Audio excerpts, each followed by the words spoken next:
আপনার খামারে যদি এরকম সাইন সিম্পটম দেখেন, তখন আপনার কি মনে হবে? এই মুরগিগুলো কি রোগে আক্রান্ত হয়েছে? অবশ্যই মুরগিগুলো রানীক্ষেত অর্থাৎ নিউক্যাসল ডিজিজ নামক রোগে আক্রান্ত হয়েছে।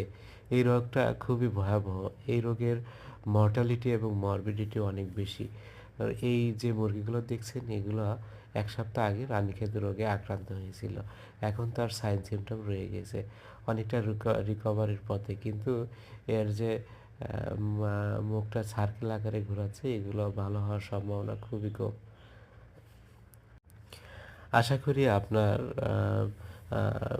খামারের মুরগিগুলোকে সময় মতো ভ্যাকসিন করবেন। তাছাড়া মুরগিগুলো বিভিন্ন রোগে আক্রান্ত হওয়ার সম্ভাবনা বেড়ে যাবে।